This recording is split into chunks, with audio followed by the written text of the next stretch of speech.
Hello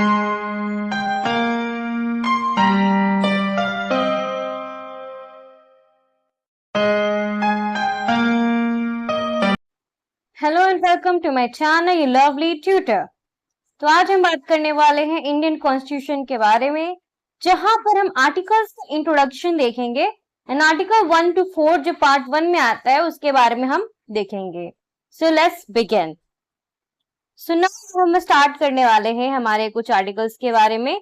पहले तो हम रिवीजन करेंगे कि क्या है हमारे आर्टिकल्स।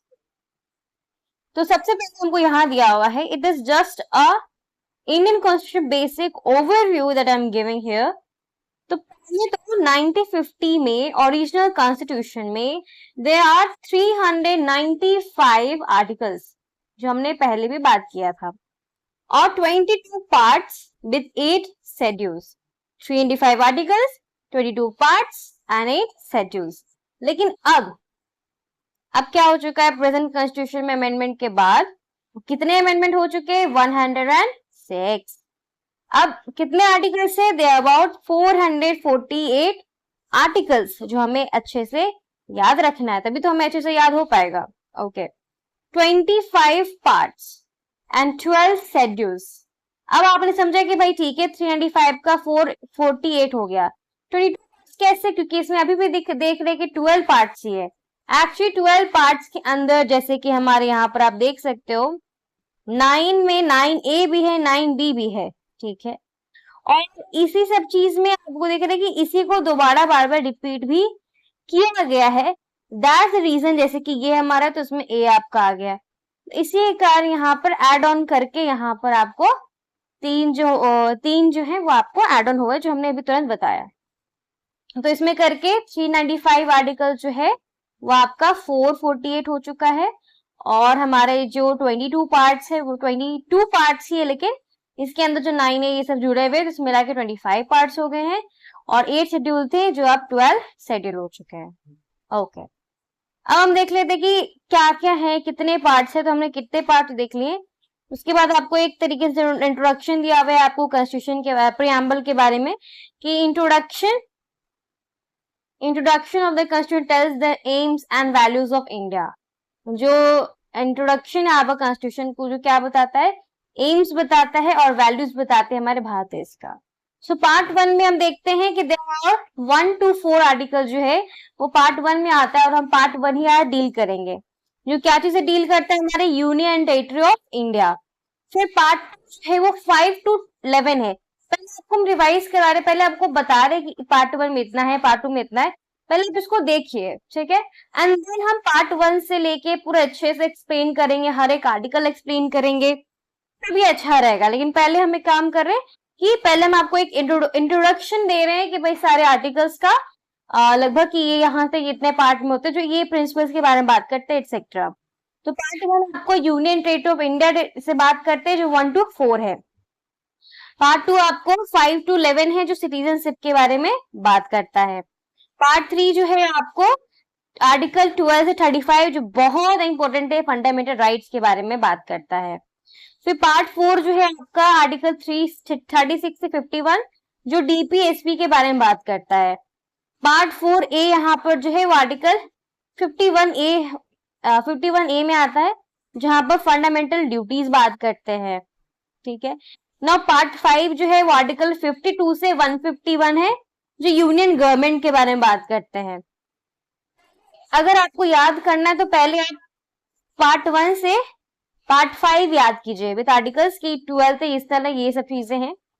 फिर एक एक करके एक दिन में इतना याद कीजिए, फिर अगले दिन में 5 फिर याद कीजिए, तो 5 दिन में आपको 25 याद हो जाएगा। उसको बाद में रिवाइज करते रहिए, आपको याद आते रहिए कि हाँ ये सब चीजें थे। ओके, पार्ट 5 तक हमने देखा। पार्ट 6 में हमारे के यहाँ आर्टिकल 152 से 237 जो स्टेट गवर्नमेंट के बारे में बात करते हैं। पार्ट 7 रिपील हो चुका है। पार्ट 8 में आपको आर्टिकल 239 से 242 है, जो यूनियन टेरिटरीज के बारे में बात करता है। पार्ट 9 जो है वो 243 से 243 पंचायत के बारे में बात करता है। पार्ट 9A आपका आर्टिकल 243P से 243ZZ म्यूनिसिपैलिटीज के बारे में बात करता है।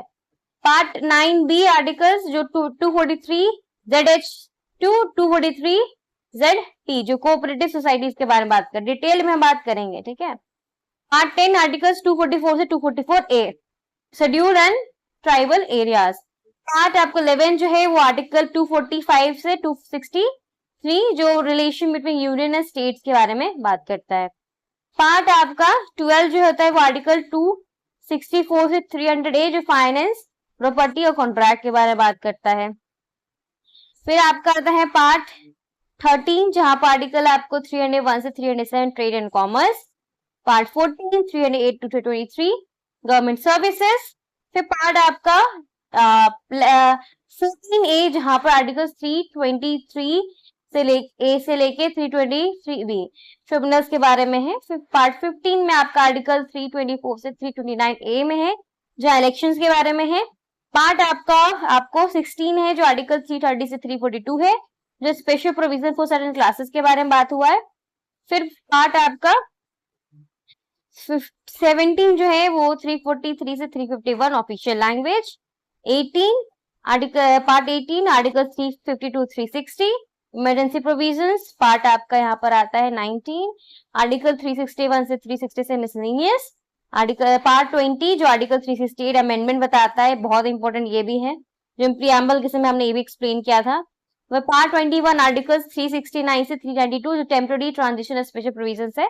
पार्ट 22 आपको आर्टिकल 393 से 395 जो सॉर्डर कमेंसमेंट एंड रिपीज के बारे में बात करता है। तो इसको हमको पहले याद करना पड़ेगा, इसको समझा। अब कैसे इसको समझे कि क्या है, इसको तो डिटेल में जाएंगे तब समझ में आएगा। ये सिर्फ एक तरह की इंट्रोडक्शन हमने बात किया है कि यहाँ से लेके यहाँ तक इतने आर्टिकल्स है जो इस चीज टॉपिक के बारे में बात करते हैं। इसे हमें याद करना पड़ेगा तभी हमको समझ में आएगा। विदाउट याद कर मतलब बिना याद किए आप इसमें मतलब नहीं कर सकते। कम से कम इतना ध्यान रखिए कि आर्टिकल पार्ट जो 1 है वो आर्टिकल 1 to 4 है जो आपको बताता है यूनियन टेरिटरीज के बारे में, यूनियन टेरिटरी ऑफ इंडिया के बारे में। इस तरीके से धीरे धीरे करके याद करें ताकि आपको दिमाग में चले, ठीक है। नाउ अब हम बात करते हैं हमारे पार्ट 1 से जो आर्टिकल 1 to 4 होता है। तो आर्टिकल 1 जो है वो क्या बात करता है, जो हमने बात की यूनियन टेरिटरी ऑफ इंडिया, तो उसी के रिलेटेड होगा। तो इसमें वही है कि आर्टिकल 1 जो है वो आपको name and the territory of India बात करता है, जहां पर इसका जो मेन आइडिया है, इसका मेन आइडिया है कि इंडिया जो होता है वो ऑफिशियली हम इंडिया को क्या कहते हैं, इंडिया, और इसका एक और नाम है भारत। मतलब इसको हम इंडिया भी कहते हैं और साथ में इसको हम क्या कहते हैं, भारत भी कहते हैं। भारत भूमि भारत है, ठीक है। Okay, what are the important points here. तो यहाँ पर दिया हुआ है कि द कॉन्स्टिट्यूशन यूजेस 2 नेम्स, हाँ, फॉर इंडिया भी और भारत भी है हमारा। अब India is called union of states, जहां हम जानते हैं कि इंडिया को हम यूनियन ऑफ स्टेट्स भी कहते हैं। ये सिर्फ क्यों कहते हैं, तो यहाँ यूनियन ऑफ स्टेट सिर्फ स्टेट का ग्रुप नहीं है, ठीक है, not simply a group of states को यूनियन ऑफ स्टेट कहते हैं। मतलब जो स्टेट है उससे तो यूनियन बना है, but union is more powerful than states. क्यों, इंडिया जो है एक United country, one United country, जहां पर बहुत सारे स्टेट हैं और यूनियन टेरिटरीज भी है, लेकिन स्टेट अपना एक लिमिट नहीं रखता है कि वो अलग हो सकता है हमारे भारत देश से। तो India is made of states और यूनियन टेरिटरीज। कितने स्टेट्स हैं, there are 28 states and there are 8 union territories. Any territories जो इंडिया अगर ऐसा कोई टेरिटरी है जो इंडिया फ्यूचर में एक्वायर करेगा तो उसका name and territory of the states और यूनियन टेरिटरीज मेंशन होना चाहिए first schedule of the constitution में। ओके, नाउ इजी क्या है कि इंडिया वही चीज है कि इंडिया जो है यूनाइटेड कंट्री है, उसको इंडिया भी कहते हैं, भारत भी कहते हैं। ये स्टेट से बना है, यूनियन टेरिटरी से बना है, जो कि यूनियन जो एक परमानेंट यूनाइटेड कंट्री बोला जाता है। स्टेट का मतलब क्या होता है, एक major administrative part of India, जैसे कि छत्तीसगढ़ है, महाराष्ट्र है, तमिलनाडु है। यूनियन टेरिटरी का मतलब क्या है, ऐसा टेरिटरी जहां जो directly govern by central government हो, एग्जांपल दिल्ली हो गया, चंडीगढ़ हो गया और लक्षद्वीप हो गया। में constitution list contain the names and detail of the state and union territories. First schedule में जो दिया हुआ है आपको वही चीज लिस्ट दिया हुआ है कि कितने टेरिटरीज है, कितने स्टेट है, वो आपको फर्स्ट शेड्यूल में मेंशन्ड है। तो ये मैं सिंपली आपको आर्टिकल 1 जो होता है वो बताता है कि इंडिया इज द जो है वो क्या है, यूनियन है हमारे स्टेट का और टेरिटरीज ऑफ इंडिया, इसके बारे में आपको बताया जाता है। ये इंडिया यूनाइटेड कंट्री है जहां पर स्टेट हमारे में है, लेकिन स्टेट का अपना लीगल राइट नहीं है कि वो इंडिया से सेपरेट हो सकता है। इंडिया एक यूनाइटेड कंट्री है, ओके, जहां पर सेंट्रल का ज्यादा पावर दिखाया जाता है as compare to the states. तो ये एक तरीके से आपको दिख रहा है जहां पर आर्टिकल 1 इसके बारे में बताया गया है। नाउ हम बात करेंगे आर्टिकल 2, आर्टिकल 2। तो आर्टिकल 2 जो होता है वो क्या करता है, एडमिशन और एस्टैब्लिशमेंट ऑफ न्यू स्टेट्स। अब और ये क्या है, इसका मतलब कि अगर नए स्टेट बनाना चाहते हो तो क्या हो सकता है, तो पार्लियामेंट ऑलो कर सकते, नए स्टेट बना सकते हो। तो join India create a new state आप कर सकते हो, बट कुछ इंपॉर्टेंट चीज पॉइंट आपको ध्यान रखने पड़ेंगे,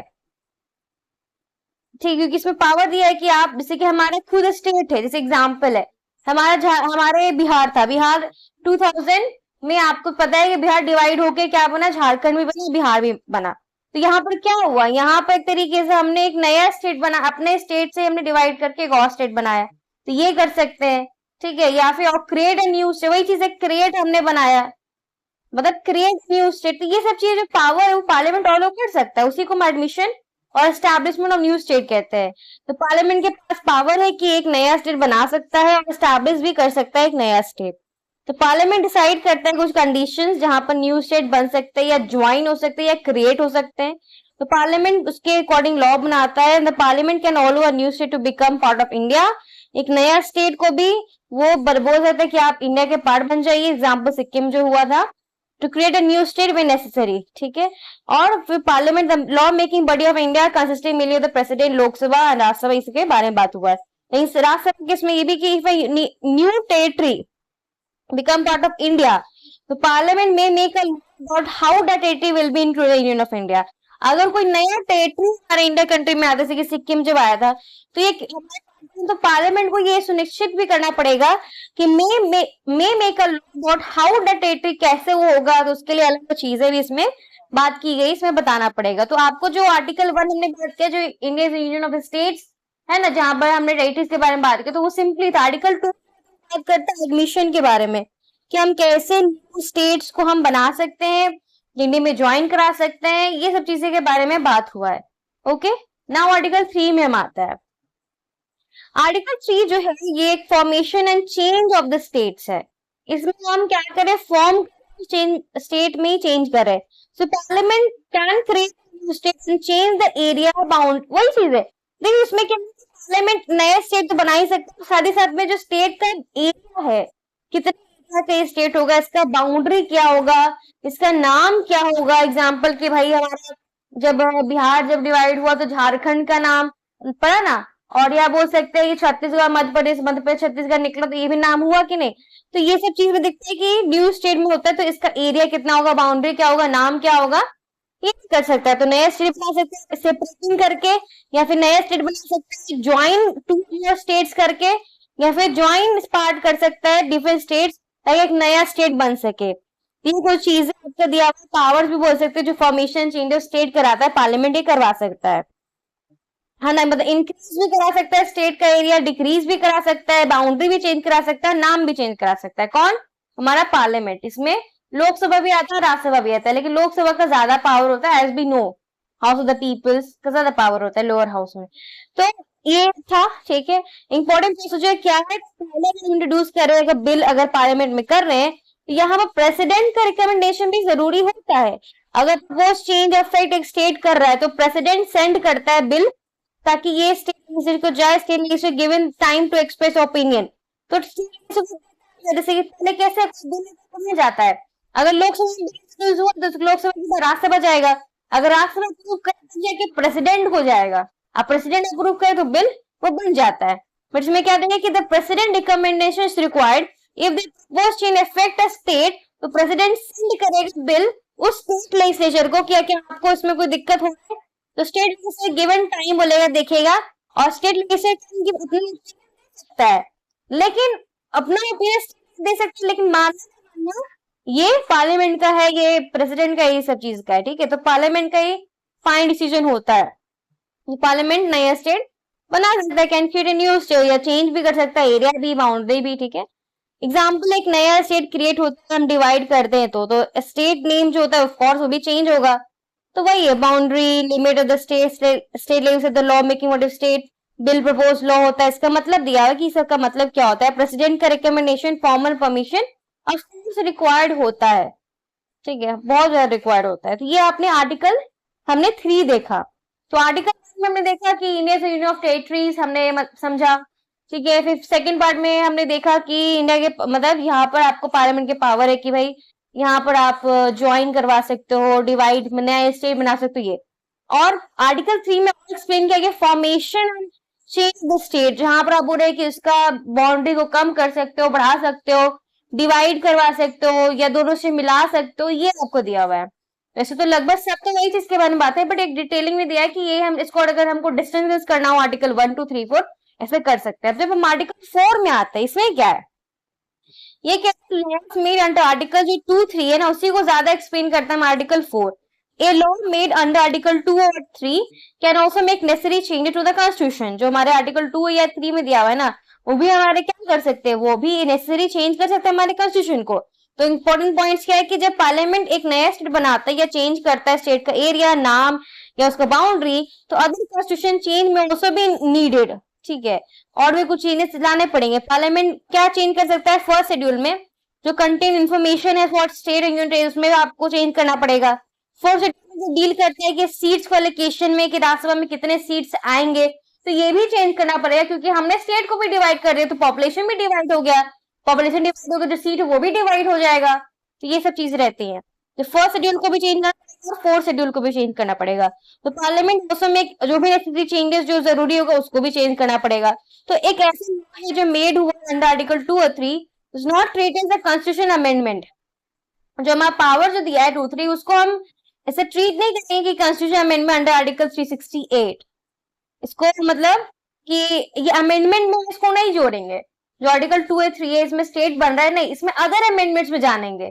इसमें एग्जाम्पल है जैसे कि जब हमारा झारखंड बिहार से डिवाइड हुआ था, मतलब बिहार से ठीक अलग हुआ था, तो इसको हम कॉन्स्टिट्यूशन अमेंडमेंट नहीं कहते, इसको हम सिर्फ एक नॉर्मल अमेंडमेंट में जोड़ सकते हैं, अदर अमेंडमेंट्स में हम कहते हैं। ये हम इसमें स्पेसिफिकली नहीं बोलते कि एक कॉन्स्टिट्यूशनल अमेंडमेंट है, नहीं, इसको हम अदर अमेंडमेंट्स में जोड़ते हैं। तो when parliament changes or creates a state, it can also make the necessary related changes भी उनको जो हम बात है कि शेड्यूल 1 में और शेड्यूल 4 में करना पड़ेगा। क्यों इंपॉर्टेंट रहता है कि प्रोसेस चेंजिंग स्टेट का बाउंड्रीज है वो क्रिएट होता है, तो आपको बहुत इजी हो जाएगा ये सब चीजें चेंज करवा लोगे तो। सो आज के लिए इतना ही, जहां पर हमने पार्ट 1 के बारे में बात किया आर्टिकल 1 to 4, और पहले हमने इंट्रोड्यूस किया सारे आर्टिकल्स है, कितने पार्ट है, कितने आर्टिकल्स है, कहां से कहां तक ये सब चीजें बताए जाते हैं। उसके बाद हमने देखा कि आर्टिकल 1 to 4 में क्या है, और ये हमारा इंडियन यूनियन टेरिटरीज में डील करता है, दैट इज भारत एक्सेट्रा। तो आज के लिए इतना ही। Thank you so much for watching my video.